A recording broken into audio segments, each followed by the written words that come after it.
Le premier conseil, le choix de l'époux et de l'épouse. Car un foyer, c'est composé avant tout d'un époux et d'une épouse, avant les enfants et avant qui que ce soit.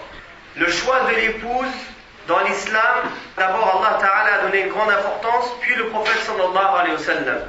Allah Tabaraka wa Ta'ala a dit dans le verset وَأَنْكِحُوا الْأَيَامَ مِنْكُمْ وَالصَّالِحِينَ مِنْ عِبَادِكُمْ وَإِمَائِكُمْ إِنْ يَكُونُوا فُقَرَاءَ يُغْنِهِمُ اللَّهُ مِنْ فَضْلِهِ وَاللَّهُ وَاسِعٌ عَلِيمٌ. Mariez les célibataires d'entre vous et les gens de bien, c'est-à-dire les gens pieux, parmi vos esclaves, hommes et femmes. S'ils sont besogneux, Allah les rendra riches par sa grâce, car la grâce d'Allah est immense et il est omniscient. Donc il incombe au chef de famille de choisir une femme selon les critères que l'islam lui a conseillés. Le prophète sallallahu alayhi wa sallam a dit: la femme est demandée en mariage pour 4 qualités. C'est-à-dire en général, on demande des femmes en mariage pour 4 qualités. Sa fortune, sa noblesse, sa beauté et sa religion. Et le prophète sallallahu alayhi wa sallam a dit: choisis celle qui a la religion, tu en seras gagnant. De même que le prophète sallallahu alayhi wa sallam a dit: la vie terrestre est tout entière une jouissance, et la meilleure des jouissances de la vie terrestre est une épouse pieuse.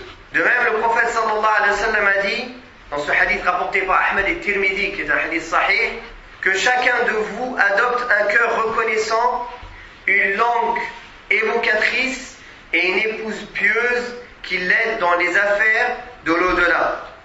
Dans une autre version, le prophète sallallahu alayhi wa sallam a dit: et une épouse pieuse qui t'aide dans tes affaires de ce bas monde et de ta religion est meilleure que les trésors que les gens amassent.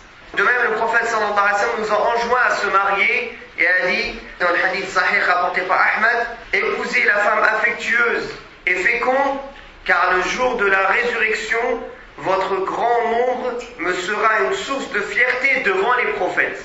C'est-à-dire, le prophète sallallahu alayhi wa sallam va se vanter de notre nombre. D'ailleurs, il a dit, dans le hadith au sahih: épousez les femmes vierges, car elles ont les matrices les plus fertiles, les paroles les plus douces, et se contentent de peu de choses, et elles sont les moins fourbes, c'est-à-dire celles qui trompent le moins, bi'idhnillahi tabaraka wa ta'ala. De même que la femme pieuse, elle fait partie du bonheur de ce bas monde. Car le prophète sallallahu alayhi wa sallam a dit dans ce hadith rapporté par Ibn Hibban, et qui est un hadith sahih, qui est dans Silsila Sahiha, fait partie du bonheur. La femme pieuse, qui te plaît lorsque tu la regardes, et lorsque tu t'absentes, tu lui fais confiance concernant sa personne et tes biens. Et fait partie du malheur, la femme qui te déplaît lorsque tu la regardes, qui dirige ses critiques contre toi, et qui, lorsque tu t'absentes, tu ne lui fais pas confiance concernant ta personne et tes biens.